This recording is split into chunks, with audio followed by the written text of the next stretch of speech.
Okay, I'm starting again. I just had a couple of problems. So we're looking at vocabulary in books today. And I want to start by looking at this particular book. It's a book aimed at young people. It's not really for adults. I would say it's aimed at anywhere between the ages of 7 or 8 and 12 and 13. It's called The Demon Headmaster. It was made into a BBC documentary, a BBC serial. So it's not just a book anymore, but the book is much better, of course, than the TV show. The book it's a good way of showing you how much vocabulary, especially ways of walking, talking and looking, you can pick up from any book. And also phrasal verbs. I wanted to look at some phrasal verbs because I started with a student recently who was unaware that these are not slang, and I want to make that really clear today. Phrasal verbs are not slang. You find them in all books, and especially children's books. There are lots of children's books which are full of phrasal verbs, and it's a pretty good way to learn phrasal verbs. Try and find some children's books that you enjoy, and then read them, and you'll see phrasal verbs everywhere. But you'll also see ways of walking, talking and looking, simply because you need to use a lot of verbs for walking, talking and looking. If you're writing any kind of book, you can't just keep saying he walked or he went and he said and he looked. You need other ways of expressing yourself, and we'll find lots in this book today. But we will find lots of phrasal verbs too. The problem with TV shows is that very often you'll miss new words, new vocabulary. You'll hear them, but you won't understand them, and so you don't pick them up necessarily, unless you have subtitles where you might. But with books, you very often check the new words, the new vocab in a dictionary. So let's have a look at this book. The very first word which comes up, it's on the first page in the very first paragraph, and it's glower. And if you glower at someone, it's very similar to the word glare. Now, if you've watched my ways of talking and ways of looking and ways of walking video, you'll know that glare is an angry stare. It's an angry way of looking, and glower is an angry way of looking. The character in this story is angry because a girl is coming to stay at his house and he doesn't want her there, and he's a young teenager. And it actually uses it as a phrasal verb anyway, and we often do with these ways of walking, talking and looking. It says he glowered around. He glowered round. And if you glower round, then you look round in an angry way. You glare around you in an angry way. So very often these ways of walking, talking and looking can be made into phrasal verbs, and they very often are. And it's why phrasal verbs are so important. It's in the second line here in the book. Anyway, the second paragraph, we get a way of walking, which is mooch about. Another character, Harvey, was mooching about, was mooching around or about, and yes, it is a phrasal verb again. Mooch around, mooch about, and it's when you walk around very often in not a fantastic mood, but the idea is that you have no purpose when you're mooching around. If you mooch in your bedroom all day, it means that you're just sitting around with no purpose, maybe playing computer games or something like that. But you're just sitting or standing around, and that's a good point actually. It doesn't have to be a way of walking. If you're mooching around in your bedroom all day, you might not even be walking. You might be just sitting around in your bedroom all day. But the idea with mooching is that you have no purpose, that you're sitting around doing nothing or walking around doing nothing. And in that sense, it's a bit similar to potter around. Potter around would be a word, or potter about, is when you walk around or about in an aimless way. A little bit like ramble. I think when you're rambling around, when you ramble, but ramble is normally used for a hike or something like that in the countryside. But yeah, potter around or potter about, mooch around, mooch about, not really doing much with your time. And that's what the character was doing in this story. He was mooching about gloomily, kicking at the furniture.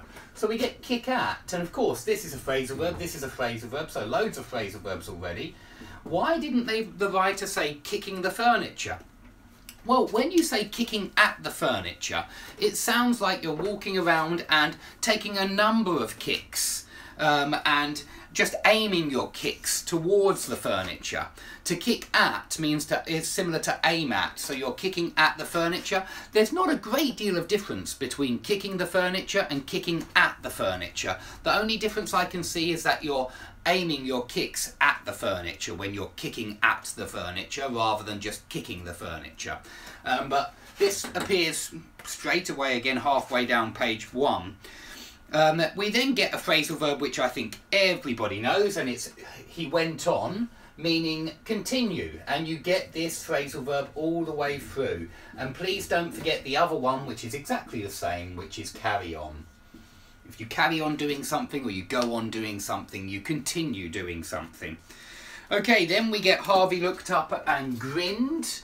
I suppose this is it's a way of smiling, really, but I've still put it in there because it came up in some of my other vocabulary lessons. If you grin, you give a little smile. There's a little smile there. It could be insincere, but it doesn't have to be. It could be someone's told a joke and you're grinning. So there's a few ways we can use the word to grin. As always, guys, if you want more examples of these words, check your dictionaries. They all have hundreds of examples for all of these words. Okay, down the bottom of the page we have Lloyd spluttered, and this is definitely a way of talking, to splutter, and it's pretty similar to babble, although I'd still say it was different. If somebody babbles, then they speak incoherently, a bit like when somebody gibbers, they speak hysterically, they speak incoherently. And this is definitely a way of talking, because when you splutter, you say something in a short and unclear way. It's still usually clear enough to understand, but it sounds a little bit unclear when you splutter. And so I thought she meant a baby, Lloyd spluttered. It just means that he said this quite quickly and quite unclearly, probably because he's in a bad mood. Okay, if we go on to the next page, we get the phrasal verb pick up a magazine. That's so easy, I'm not even going to put it on the board. You should all know that one by now, pick up something. It then says that he knocked something out of Harvey's hands. So knock something out of someone's hands. It means when you hit something out of someone's hands. Yeah, I think Harvey was holding a magazine and Lloyd knocked it out of his hand. So if somebody knocked the book out of my hands, it means they hit the book so that it flies out of my hands. It then goes on to use go on about. Now I have gone on about this phrasal verb many times because it's a really important one, and that's why it's on the next page. When you go on about something, you talk about something for a long time in an irritating way. So if you go on about, it can mean like nag. It's very similar to nag when you're going on at someone about something. So you can go on, he went on at me about, I don't know, he went on at me about his problems at work. It means he kept on talking about these problems and it was annoying for me. So here we've got Lloyd's complaining that this new girl will be going on about how wonderful school is, and it will annoy them because they don't like school. They've got the demon headmaster and they're really not happy about their school.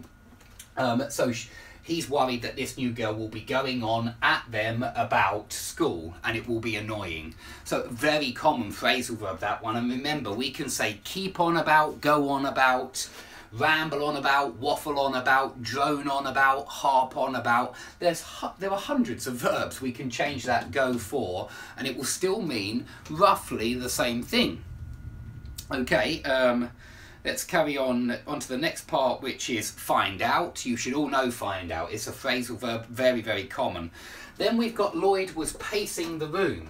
Now if you pace around, then you're literally just walking up and down, yeah? If you're pacing around your room, you're walking up and down, you're going up and down the room. He's in a mood, he's got something on his mind and he's pacing up and down the room. And then we've got he stared at Harvey. So stare, remember, is a way of looking, and it's not necessarily angry like glower or glare. It's just when you look at someone for a long for a long period of time. Okay, we get stare again, and then we get mucking around, messing about.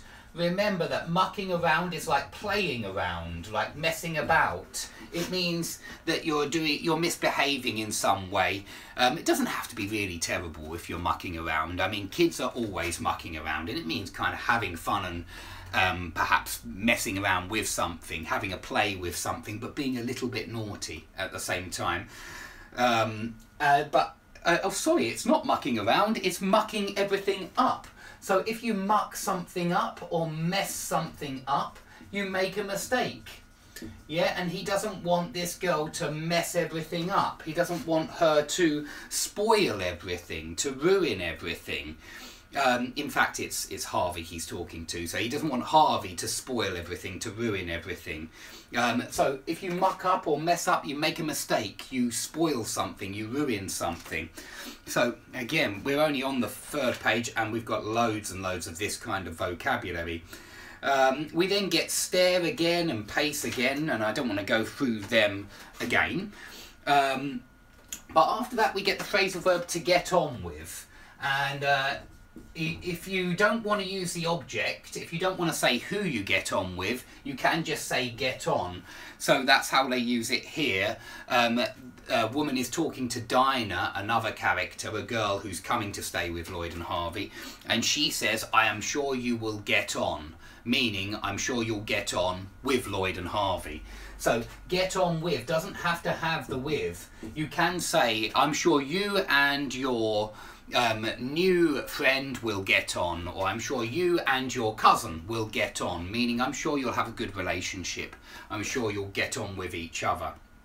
Okay, I'm going to stop this there so that it's just the first lesson, but I will carry on in a couple of minutes from another page, because I just want to show you how much vocab you can get even from children's books like this, because it is aimed at young kids. But you can see that you get loads of verbs of walking, talking, looking, and you also get loads of phrasal verbs. So it is a useful way for picking up new vocabulary, or for at least consolidating what you already know and for repeating what you already know.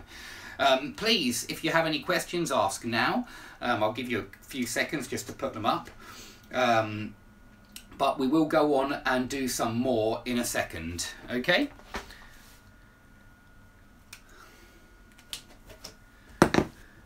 Okay, if there's no questions, I'll just rub off all of this on the board and we'll carry on going with some more ones. Oh, shouldn't have rubbed off phrasal verbs. We're going to keep going with phrasal verbs.